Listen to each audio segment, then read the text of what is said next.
तो ब्रेक के बाद आपका एक बार फिर स्वागत है और अब हम सियासी मसले पर बात करेंगे। उस प्रदेश के संदर्भ में बात करेंगे जो देश का सबसे बड़ा प्रदेश हो, जहां पर विधानसभा चुनाव होने का ऐलान हो चुका है। उत्तर प्रदेश के संदर्भ में आज दो विषय महत्वपूर्ण है। एक, भारतीय जनता पार्टी में मची भगदड़ और दूसरी, मायावती का चुनाव न लड़ने को लेकर किया गया ऐलान। भाजपा में भगदड़ के अभी अपडेट्स चल रहे हैं, तो इसलिए इस विषय पर बात हम कल 8 बजे करेंगे, अभी से घोषित कर रहे हैं। लेकिन दूसरा जो विषय है उस पर हम आज ही बात करें कि मैदान में नहीं मायावती उत्तर प्रदेश में 4 बार मुख्यमंत्री रही है। बहुजन समाज पार्टी के संस्थापक काशीराम की निजी पसंद रही मायावती ने राजनीति में चरम को देखा। उत्तर प्रदेश में लगातार 5 साल तक स्थायी सरकार देने का करिश्मा भी 2007 से 2012 के दौर में मायावती ने कर दिखाया। मायावती को उनको सख्त प्रशासनिक क्षमता के लिए भी जाना गया। मायावती को उनके पार्टी पर पकड़ के तौर पर भी जाना गया। और सबसे महत्वपूर्ण बात जो मायावती के संदर्भ में हर स्तर पर स्वीकारी गई वो थी उनकी मतों को स्थानांतरित करने की क्षमता, वो ट्रांसफर। आज भारत की राजनीति में ऐसा राजनेता मिलना दुर्लभ है जो अपने इशारे पर केवल अपने को ही नहीं बल्कि किसी और को भी वोट दिला सके। लेकिन मायावती की इस ताकत को हर स्तर पर और हर समय पर स्वीकारा गया कि उनके इशारे पर वोट जिसे वो कहती हैं उसको स्थानांतरित हो जाते हैं। ऐसी मायावती और उनकी पार्टी वर्तमान उत्तर प्रदेश विधानसभा चुनाव में परिदृश्य से गायब दिखाई देती है। पिछले 3 महीने से मायावती ने यदाकदा अपनी उपस्थिति दर्ज कराई। जब समाजवादी पार्टी, भारतीय जनता पार्टी और मरीगिरी हालत में उत्तर प्रदेश में पहुंच चुकी, भारतीय राष्ट्रीय कांग्रेस भी प्रियंका गांधी के नेतृत्व में कुछ कर दिखाने के लिए प्रयत्नशील है। ऐसे में एक समय उत्तर प्रदेश की बड़ी राजनीतिक ताकत रही बहुजन समाज पार्टी कहां है, ये सवाल राजनीतिक हलकों में पूछा जा रहा है। और इन सब के बीच में आज ऐलान किया गया कि मायावती विधानसभा चुनाव नहीं लड़ेंगी। और तो और उनके सबसे विश्वसनीय राष्ट्रीय महासचिव सतीश चंद्र मिश्र भी चुनाव नहीं लड़ेंगे। मायावती के भतीजे हैं वो भी चुनाव नहीं लड़ेंगे। तो फिर चुनाव लड़ेगा कौन? और मायावती के इस ऐलान से मायावती को कितना फायदा हो रहा है, बहुजन समाज पार्टी को कितना फायदा हो रहा है, या इस ऐलान से किस राजनीतिक दल को फायदा हो रहा है, इस पर हम बात करेंगे। 3 खास मेहमान हमारे साथ जुड़ रहे हैं। हमारे साथ में सत्यप्रकाश जी हैं जो बहुजन समाज पार्टी के वरिष्ठ नेता हैं, कीर्ति निधि पांडे जी हैं जो प्रवक्ता है समाजवादी पार्टी के, और एसएन सिंह साहब हैं जो प्रवक्ता है भारतीय जनता पार्टी के। आप तीनों का स्वागत है। और इस चर्चा की शुरुआत सत्यप्रकाश जी से ही। बहन मायावती चुनाव नहीं लड़ेंगी विधानसभा का, कई लोग समझ रहे हैं कि इस बार तो लगता है बसपा ही चुनाव नहीं लड़ेगी। सत्यप्रकाश जी, कितना निराश, कितना हताश है आप बहन जी के इस ऐलान से कि वो चुनाव नहीं लड़ेंगे? पहली बात तो हमें इस बात की खुशी है कि जैसा आपने कहा है कि माननीय बहन जी जो हैं वो चुनाव लड़ने का उन्होंने ऐलान किया है, तो ये बात जरूर है। लेकिन आज पूरा प्रदेश उनके नेतृत्व में जी, उत्तर प्रदेश और पंजाब, बल्कि 5 के 5 राज्य माननीय बहन जी के नेतृत्व में चुनाव लड़ जी। तो इसलिए ये कहना गलत है कि आज कार्यकर्ता हताश है जी, बल्कि माननीय बहन जी दिन रात 18 घंटे 19 घंटे मेहनत करके जो हैं वे आज भी जो है लगी हुई हैं, जो बाबा साहब का मिशन है और पार्टी को ऊपर उठाने के लिए प्रयत्नशील है। और उन्होंने जो ये ऐलान किया है कि वे इलेक्शन नहीं लड़ेंगी, तो उससे इसलिए है कि उनका पूरा फोकस जी वो इस पार्टी को जो निरंतर, जैसे कि आज तक माननीय बहन जी के नेतृत्व में हमेशा उठती आई है, और ये जो हमारा इलेक्शन है वो 2007 की तरह होगा। और ये आप सब लोग देखेंगे कि रिजल्ट जो होंगे वो अप्रत्याशित होंगे। सत्यप्रकाश जी, आप कुछ स्पष्ट कर नहीं पा रहे। बहन जी चुनाव क्यों नहीं लड़ रही? इसलिए नहीं लड़ रही कि एक विधानसभा में अगर वो पर्चा भर देंगे तो बड़ी मेहनत लगेगी उन्हें चुनाव जीतने में, और इससे बाकी जगहों पर उनका चुनाव प्रभावित होगा। तो क्या मायावती इतनी दीनहीन हालत में आ गई हैं कि एक अदद विधानसभा निकालने के लिए भी उन्हें अब मेहनत लगेगी, इसलिए जोखिम नहीं लिया जा सकता? ऐसा नहीं है जी, ऐसा, बल्कि ये कहना उपयुक्त नहीं है। बल्कि माननीय बहन जी इसलिए लड़ रही कि क्योंकि उन्हें पूरे प्रदेश में अब की बार क्लियर सरकार बनानी है, सर्व समाज को जोड़ के।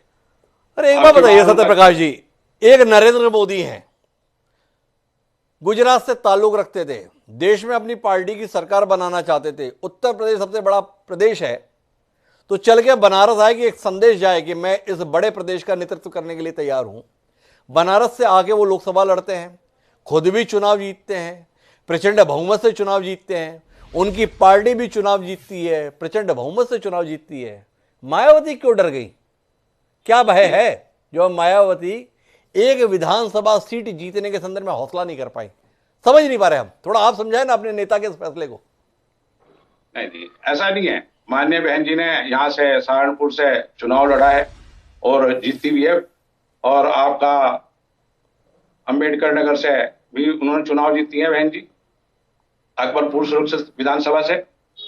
और माननीय बहन जी लोकसभा का चुनाव भी जीती हैं, बिजनौर से भी जीती हैं, उधर से आपके आजमगढ़ से भी चुनाव जीती हैं सुरक्षित सीट से। ये सब 20 साल पुरानी बातें हैं सत्यप्रकाश जी, आप कुछ कह नहीं पा रहे हैं। लेकिन दो विरोधी दल जो उत्तर प्रदेश में इस समय खंदक की लड़ाई लड़ रहे हैं, वो मायावती के इस ऐलान को किस दृष्टि से देखते हैं, जानने में हमारी दिलचस्पी है। कीर्ति निधि पांडे जी हमारे साथ में, समाजवादी पार्टी के, वो मायावती के ऐलान को किस रूप में देखते हैं? लड़ने से पहले ही हार मान ली, या वाकई कोई बड़ी लड़ाई लड़नी है इसलिए अपने आप को दांव पर नहीं लगाया, पार्टी के लिए काम करना बड़ा जरूरी है इसलिए ये फैसला है? क्या है कीर्ति निधि पांडे जी? देखिए डॉक्टर साहब, सबसे महत्वपूर्ण है कि फैसला में कौन चुनाव नहीं लड़ेगा, ये एक दल का फैसला, और मायावती जी का अपना फैसला है कि वो छत्तीस सदस्य चुनाव नहीं लड़ेंगे, उनका विषय है। लेकिन यह जरूर है कि उत्तर प्रदेश की चुनाव में बहुजन समाज पार्टी बहुत पीछे थी। अब कोई चुनाव लड़े ना लड़े ये महत्वपूर्ण नहीं रहा। अब तो चुनाव उत्तर प्रदेश का बिगुल बच चुका है, आचार संहिता लग चुका है, और इस चुनाव में लड़ाई आर और पार की है। सीधे सीधे लड़ाई समाजवादी पार्टी और भारतीय जनता पार्टी के बीच में होने जा रही है। और उत्तर प्रदेश की वो आवाम जो ये चाहती है कि भारतीय जनता पार्टी को सरकार और सत्ता से पच्चीस करना है, वो सब लोग समाजवादी पार्टी के पक्ष में खड़े होंगे। पांडे, आपने कह दिया कि ये तो उनका आंतरिक विषय, पर आप इतने आंतरिक विषय के आधार पर तो टिप्पणियां करते नहीं है। कुल मिलाकर मायावती एक ताकत रही है उत्तर प्रदेश में। क्या कारण आप महसूस कर रहे हैं जिसके चलते मायावती एक विधानसभा सीट की प्रत्याशी नहीं होना चाहती? क्या उनकी हैसियत नहीं रह गई अब प्रदेश में जिसमें वो एक विधानसभा सीट भी जीत सके? जोखिम लगता है उन्हें अपने संदर्भ में, इसलिए फैसला है? या भाजपा के साथ कोई सेटिंग है जिसके तहत ये फैसला है, या आपके साथ कोई सेटिंग है जिसके तहत ये फैसला है? देखिए डॉक्टर साहब, समाजवादी पार्टी से के साथ तो उनका कोई वर्तमान में स्थिति नहीं है, न कोई रणनीति हमारे साथ उनका जी। लेकिन ये जरूर है कि ये फैसला उनको लेना को चुनाव लड़ेंगे कि नहीं लड़ेंगे जी। लेकिन ये तय है। आप भी बड़े चैनल में हैं, बड़े संपादक हैं, आप भी इस बात से इत्तेफाक रखेंगे कि बहुजन समाज पार्टी उत्तर प्रदेश के लड़ाई से बाहर है जी।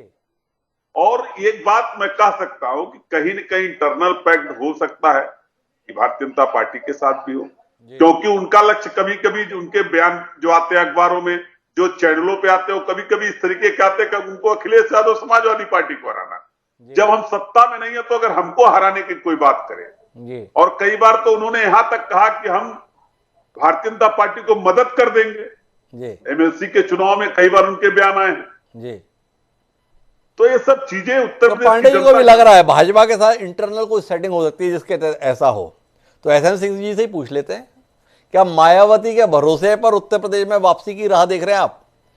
क्योंकि मायावती के पुराने साथी तो भाजपा की ओर रुख करना छोड़कर समाजवादी पार्टी की ओर बढ़ रहे हैं।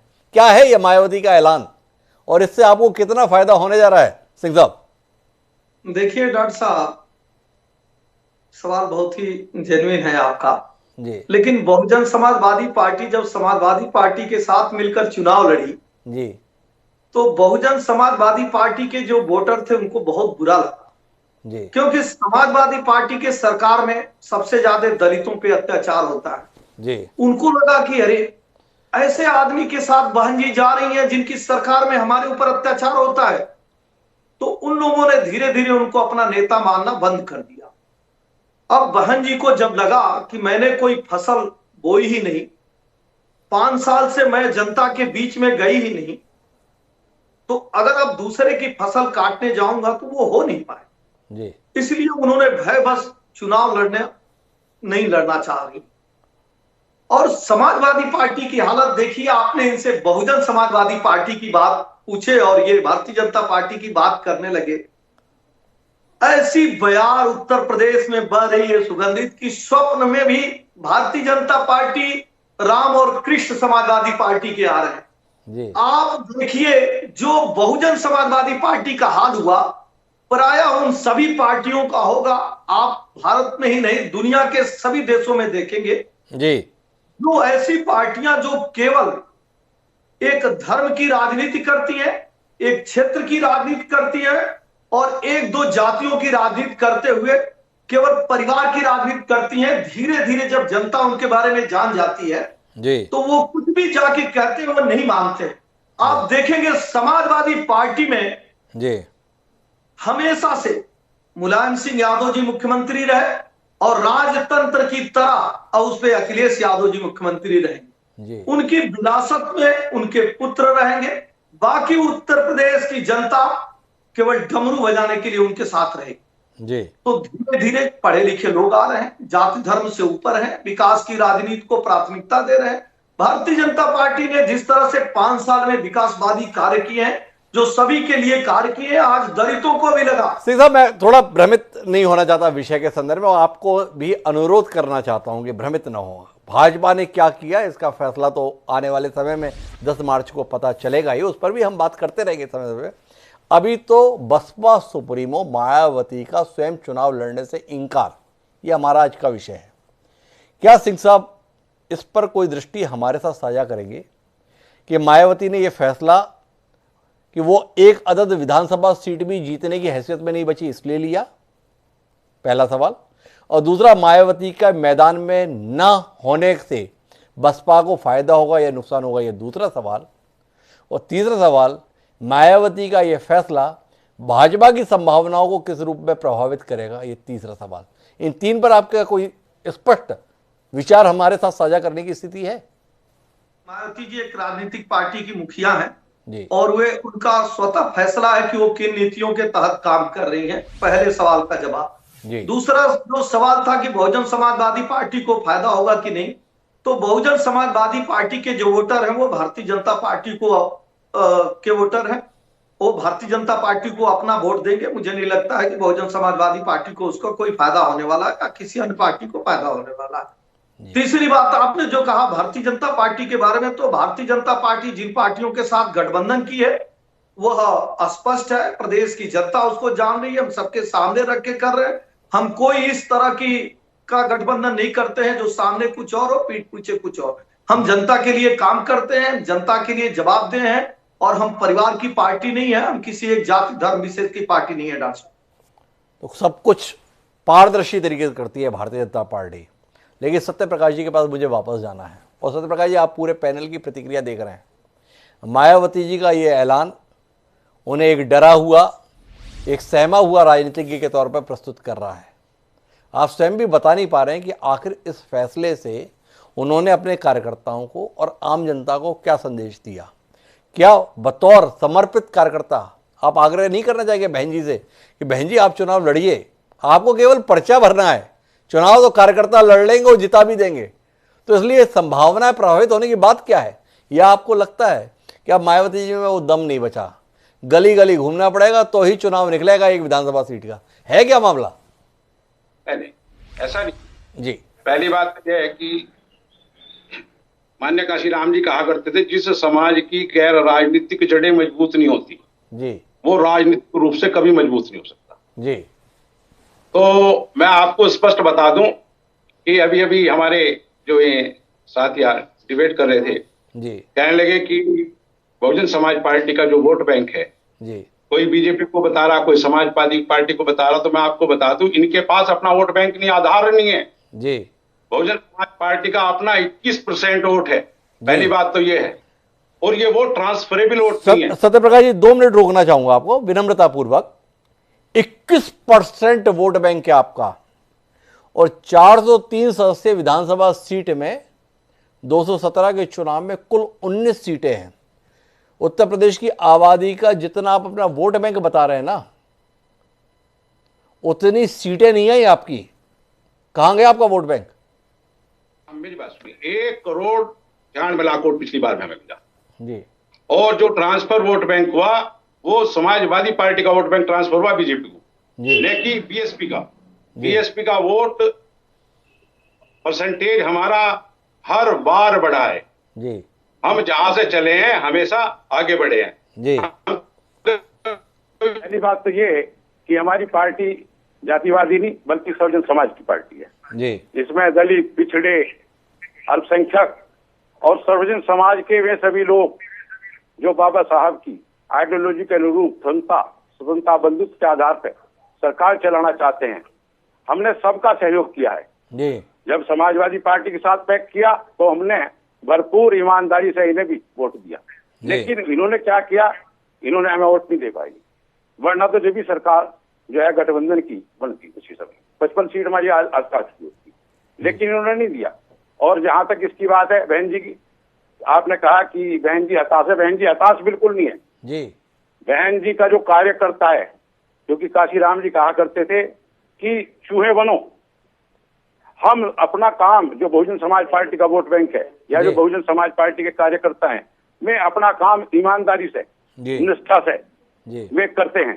जी और हम अपना काम ढोल पीट के नहीं करते, ना कोई प्रेस के माध्यम से, ना मीडिया के माध्यम से, और ना किसी टेलीप्रिंट या प्रिंट जो आपका है न्यूज प्रिंट मीडिया या इलेक्ट्रॉनिक मीडिया, हम इनके माध्यम से कोई काम नहीं करते, ना हम इन्हें दिखाना चाहते, ना हम बताना चाहते, क्योंकि हमारा काम तो सर्व समाज को जोड़ के माननीय बहन जी की सरकार इस बार बनाना है। सत्यप्रकाश जी, आप सब बात कह रहे हैं लेकिन मर्म की बात नहीं कह रहे। आपने बताया हम तो मीडिया के भरोसे रहते नहीं है। जब मीडिया के भरोसे रहते नहीं है तो आपकी नेताजी सम्मानीय बहन मायावती चाहे जब प्रेस कॉन्फ्रेंस करने के लिए क्यों आती है? मीडिया पे तो आपका कोई भरोसा नहीं, मीडिया का आप इस्तेमाल करते नहीं, पर प्रेस कॉन्फ्रेंस मायावती जी करेंगी, किसके लिए करती हैं? एक सवाल। दूसरा, आप मुझे अभी भी नहीं बता पा रहे हैं कि बहन मायावती चुनाव क्यों नहीं लड़ रही और उनके चुनाव लड़ने से क्या फायदा आपकी पार्टी को होगा, या बहन जी का अपने भतीजे के प्रति प्रेम है जिनका नाम अखिलेश यादव है, तो उनकी मदद करना तय किया है इसलिए मैदान से हटना तय किया है। कुछ तो रोशनी दीजिए। अगर इस फैसले की वजह आपके समझ में आई, और अगर आपके समझ में आई तो हमको भी समझाइए। नहीं, हम ना तो अखिलेश जी की मदद करते, ना हम बीजेपी की। जी, हम तो मात्र मान्य बहन जी बहुजन समाज पार्टी के लिए काम करे, सर्वजन समाज के हित में काम करती हैं, वो किसी पार्टी विशेष की या व्यक्ति विशेष की कोई मदद नहीं करती। जी, मैं आपको बड़ा स्पष्ट बता दूं, जी, और ना ही हमारा वोट बैंक कहीं बीजेपी को जागा, जी, ना किसी को जागा। हमारा वोट बैंक जो है वो इस बार भी चट्टान के साथ मान्य बहन जी के साथ खड़ा हुआ है, और वो सर्वजन समाज को जोड़ते हुए, जैसा कि मान्य बहन जी की रणनीति है, हम उसके हिसाब से ही 2007 की तरह इस बार की जो सरकार बढ़ाएगी। पर सत्यप्रकाश जी, अभी तक आपने सारी कहानी कह दी, पर यह नहीं बता पाए कि बहन जी चुनाव क्यों नहीं लड़ रही और बहन जी के चुनाव न लड़ने से पार्टी को कितना नफा या कितना नुकसान होगा। फिर एक बार आखिरी बार पूछ रहा हूं, क्योंकि फिर मैं पांडे जी के पास चलता हूं। आपके पास है कुछ समझ पाए अगर आप, या अभी आपको समझने के लिए समय चाहिए कि बहन जी ने यह फैसला क्यों लिया? नहीं, हमें समझने के लिए कोई समय नहीं चाहिए। हम तो माननीय बहन जी के निर्देश हैं, जो निर्देश है उनके अनुपालन में हम देश भारत सरकार तो सत्यप्रकाश जी कहना हमें तो नहीं पता क्यों उन्होंने नहीं लड़ने का फैसला किया, बस उनका निर्देश है, उनका फैसला है, हमें स्वीकार है। पर कीर्ति निधि पांडे जी, आपसे वापस सवाल करता हूं। एसएन सिंह साहब बहुत उत्साहित है, उनका कहना है ये फैसला भाजपा को बड़ा फायदा देगा, बहुजन समाज पार्टी का वोट भाजपा को मिलने जा रहा है। तो बहन जी ने तय कर लिया भाजपा को फायदा। आप जैसी आशंका जता रहे थे पिछले चरण में कि भाजपा के साथ हो सकता है अंदर खाते कोई सेटिंग हुई हो, इसलिए ऐसा फैसला है। एसएन सिंह बता रहे हैं वोट मिलने वाला है उनको, क्या करेंगे अब आप? देखिए डॉक्टर साहब, बहुत स्पष्ट रूप से जी, जिन दलितों के उत्पीड़न की बात एसएन सिंह साहब कर रहे थे, जी, हाथरस की घटना शायद भूल जाते हैं। जी, हाथरस के अंदर किस तरीके से दलित बेटी के साथ अन्याय, जी, किस तरीके से इनके भारतीय जनता पार्टी के पूर्व विधायक उन अपराधियों के पक्ष में बड़ा बैठक किए थे उस जगह पे, जी, किस तरीके से एडीजे लॉ एंड ऑर्डर ने उस समय इनकी सरकार के मिस्टर प्रताप कुमार ने कहा कि बिटिया के साथ रेप नहीं हुआ।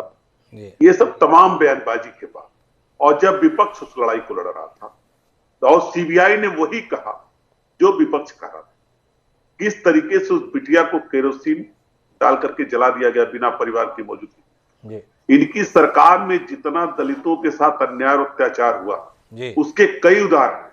इन लोगों ने महाभारत काल को याद दिला दी। जी महाभारत में द्रौपदी का चिरण हुआ था, इन लोगों ने पर्चा भरने वाली महिलाओं का चिरण। जी इनकी सरकार में उन्नाव में जो बिटिया न्याय मांगते मांगते थक गई, मौत हो गई उसकी, लेकिन उसको न्याय नहीं मिल पाया इनके भारतीय जनता पार्टी के विधायक के खिलाफ। जी जिस तरीके से गोंडा में एक बिटिया के साथ घटना हुई, रात में उसका दाह संस्कार करा दिया पुलिस के लोगों ने दबाव बनाकर। इस तरीके की तमाम घटनाएं। और एक बात स्पष्ट है, फिर मैं कह रहा हूं जी कि उत्तर प्रदेश की आम और आवाम दोनों इस बात के लिए एकदम तैयार है जी कि लड़ाई भारतीय जनता पार्टी और समाजवादी पार्टी के बीच, जिनको भी भारतीय जनता पार्टी को सत्ता से बेदखल करना, और सारी की सारी ताकत समाजवादी पार्टी के साथ खड़ी होगी और 2022 में बदलाव पांडे जी, मेरा एक सवाल है, आप बार बार इस बात में बड़ा जोर दे रहे हैं कि लड़ाई जो है वो समाजवादी पार्टी और भारतीय जनता पार्टी के बीच है। आपसे एक छोटे से सवाल को करना चाहता हूं, इतनी विफल सरकार आपके अनुसार भारतीय जनता पार्टी की है, फिर भी भारतीय जनता पार्टी लड़ने की हैसियत में है, कैसे? देखिए डॉक्टर साहब, वो सत्ता में है, लड़ाई तो सत्ता वालों से ही होगी, क्योंकि उन्हीं को सत्ता से बेदखल करना। जी तो जो सत्ता में है वो अन्यायी हो, अत्याचारी हो, या कानून व्यवस्था ध्वस्त करने वाले लोग हैं, महंगाई बढ़ाने वाले लोग हैं, बेरोजगारों को रोजगार न दे पाने वाले लोग हैं, इनको ये वोट से आए हैं। जी इनको वोट मिला था 2017 में, तब आए हैं जी और ये जाएंगे वोट से, ये जाएंगे भी वोट से। लेकिन पांडे जी, मेरा सवाल है आपसे, क्या मायावती की चुनाव मैदान से गैर मौजूदगी भाजपा को मजबूत नहीं करेगी, या आप मानते हैं कि मायावती का ये फैसला समाजवादी पार्टी के लिए मददगार होगा? जो वोटों का बंटवारा हो सकता था सत्ता विरोधी, जो दो चेहरे हो सकते थे अखिलेश और मायावती, उसके स्थान पर अब अखिलेश ही चेहरा रहेंगे और इसलिए अब आपको फायदा होने वाला है। देखिए, एक बात तय है कि पढ़ा लिखा दलित समाज बड़ी ताकत के साथ जी अखिलेश यादव जी को का नेतृत्व स्वीकार कर रहा है। जी अखिलेश यादव जी को नेता मानने के लिए तैयार है। जी और दलित बस्तियों में भी हम लोग जनसंपर्क में जब जा रहे जी। हैं तो बड़ी तादाद में लोग अखिलेश यादव जी की समाजवादी पार्टी के पक्ष में खड़े होने के लिए तैयार है, वोट करने के लिए तैयार है। जी मैंने कहा ना कि मायावती जी इस 2022 की लड़ाई में बाहर है, जी बहुजन समाज पार्टी इस लड़ाई से बाहर है। तो आपका पांडे जी, मैं समझना चाह रहा हूं थोड़ा सा विषय को, सत्यप्रकाश जी मुझे समझा नहीं पाए।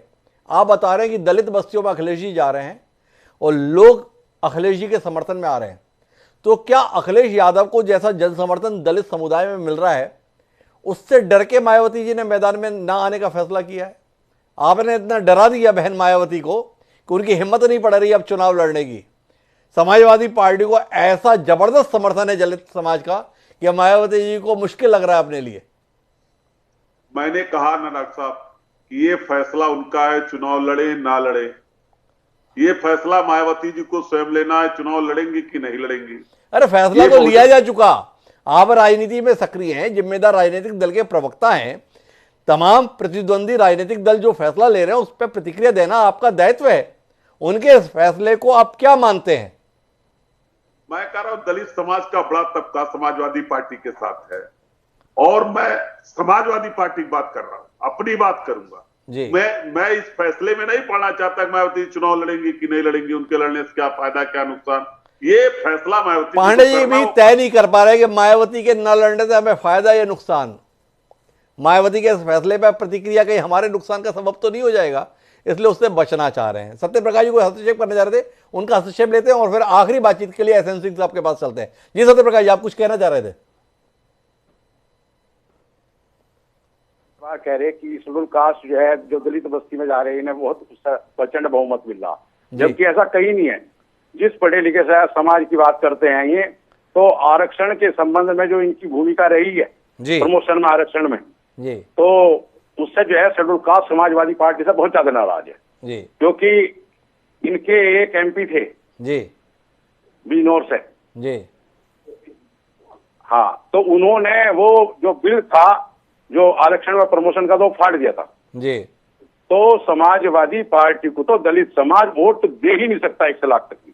तो सत्यप्रकाश जी तय बोल रहे हैं, बाकी जो कुछ भी हो, पर दलित समाज समाजवादी पार्टी के साथ तो खड़ा हो ही नहीं सकता इनके काम ऐसे हैं।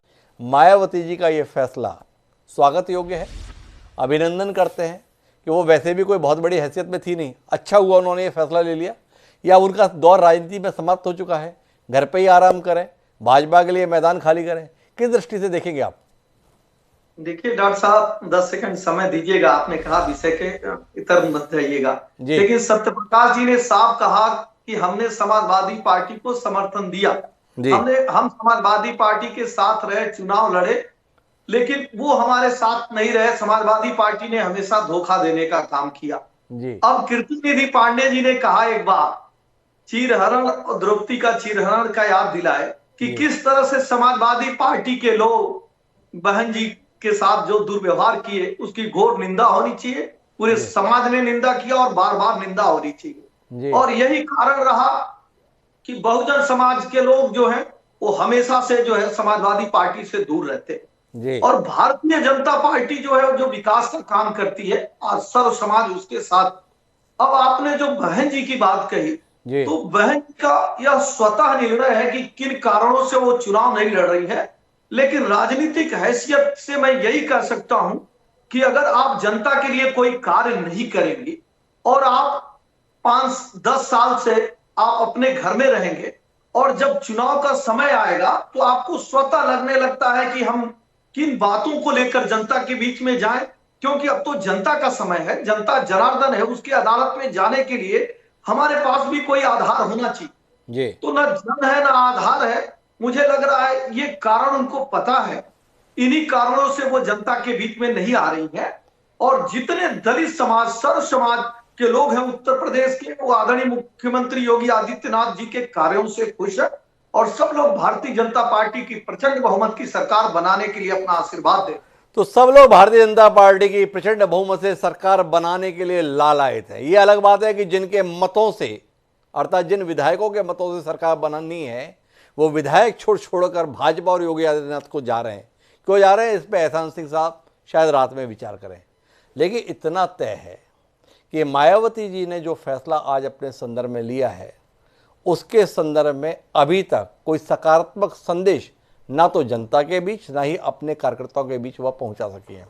उनका यह पलायन अपने आप में आसन्न हार का प्रकटीकरण दिख रहा है। क्या मायावती इस विधानसभा चुनाव में अपनी खोई हुई ताकत को साबित करके दिखा पाएंगी? इसके लिए तो 10 मार्च तक हमें इंतजार करना होगा।